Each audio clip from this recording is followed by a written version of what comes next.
Welcome to Soul Stories, where every tale touches the heart and inspires the soul. The glass doors of Hartley Enterprises slid open with a soft hiss, releasing a faint breath of cool, conditioned air. Outside, the city buzzed with life, cars honking, phones ringing, heels tapping. But as Maya Lane stepped inside, it all seemed to fade away. She clutched a small brown envelope to her chest, fingers trembling slightly. The paper inside was old, creased and stained with time, her late father's debt letter. The words on it had haunted her since the night she found it among his belongings. Maya's reflection wavered in the polished marble floor as she walked toward the reception desk. Her heart beat fast, heavy like a drum against her ribs. "Excuse me," she said softly to the receptionist. "I'd like to see Mr. Ethan Hartley." The woman behind the desk looked up, her expression polite but guarded. "Do you have an appointment?" "No," Maya admitted, "but please tell him it's about my father, Daniel Lane." At the mention of the name, something flickered across the woman's face. Surprise, maybe even sympathy. "Please wait a moment." She picked up the phone, whispered something into the receiver, then nodded toward the elevator. "You can go up. He'll see you." Maya's pulse quickened as she entered the elevator.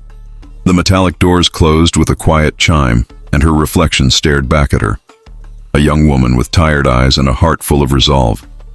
She took a deep breath, whispering to herself, "You're doing this for him, Maya.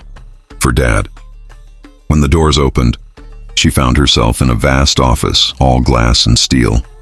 Behind a sleek desk sat Ethan Hartley, the man whose name carried both power and mystery. Tall, composed, his presence filled the room like silent authority. He looked up from a document, eyes sharp and assessing. "Miss Lane, is it?"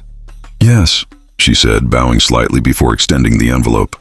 "My father owed your company money. I've come to pay what's left." Ethan's brows furrowed. He took the envelope but didn't open it. "Your father's gone, Miss Lane," he said evenly. "You don't owe his debt." Maya's voice wavered but held steady. "I know, but it's about honor, not money. My father worked for you for years.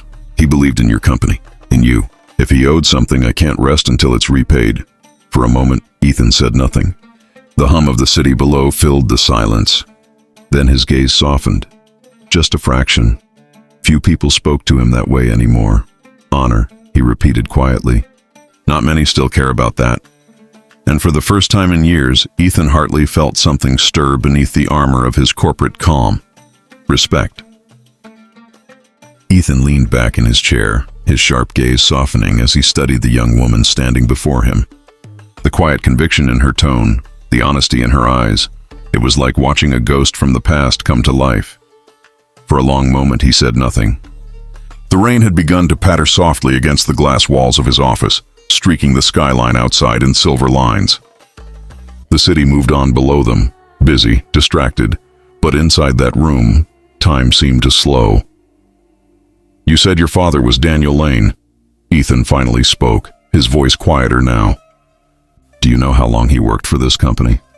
Maya nodded. 17 years. He always said Hartley Enterprises was his second home. Ethan's lips curved into a faint, almost wistful smile. "That sounds like him." He rose from his chair and walked toward the wide window, hands clasped behind his back. "Your father was one of the few people who ever told me no." Maya blinked, surprised. "Told you, no?" He chuckled softly, though the sound carried a hint of melancholy. "When I was a young executive fresh from business school, I thought numbers were all that mattered. Profit, growth, expansion, the usual arrogance of someone who's never known failure. Your father once stood up in a meeting and told me that people mattered more than numbers. I didn't believe him back then." Maya's voice softened. "But you remember it." Ethan turned, his eyes distant. "I do. He was loyal but not blind. He saw good where others saw weakness. He stayed late when no one asked, helped others even when he had nothing left himself." Her throat tightened at the thought. "That's why he fell into debt," she whispered. "He used his savings to help a coworker pay medical bills. He said it was the right thing to do." Ethan nodded slowly, understanding dawning in his expression. "He told me about that. I offered to promote him afterward, but he refused. Said, kindness shouldn't come with rewards." "Sir." The silence that followed was heavy with memory. And something else. Something unspoken. "You're just like him." Ethan finally said, his tone gentle, stubborn and honest. Maya smiled faintly, her eyes glistening. He taught me to always repay kindness, even if it hurts. Ethan looked at her, really looked at her, and felt something shift deep within him. The walls he had built over the years, the distance he'd kept from everyone, suddenly didn't feel so necessary anymore. For the first time in a long time, Ethan Hartley felt human again. Ethan tapped the old debt letter on his desk, the sound echoing softly in the quiet room. For a moment his expression was unreadable, caught between thought and decision. Then, finally, he set the letter aside. "Keep your money," he said firmly. Maya froze. "But sir—" He raised a hand, silencing her with a calm yet undeniable authority.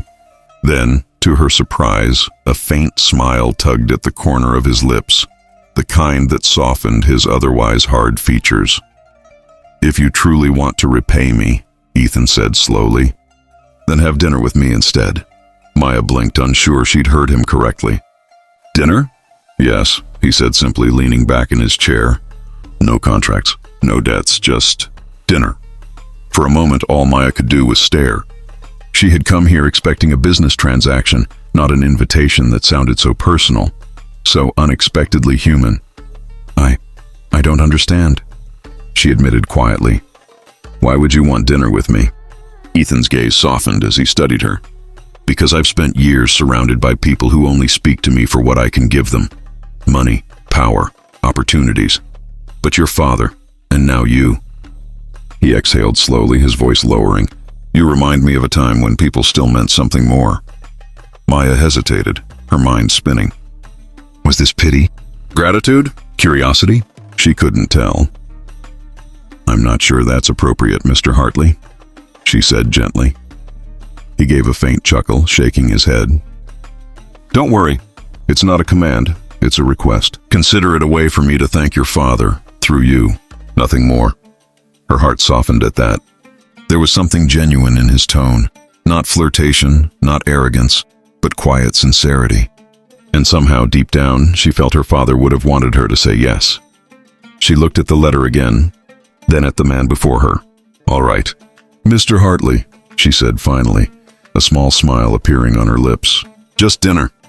"Good," he replied, a rare warmth flickering in his eyes. "Tomorrow night, 7 o'clock. I'll send a car."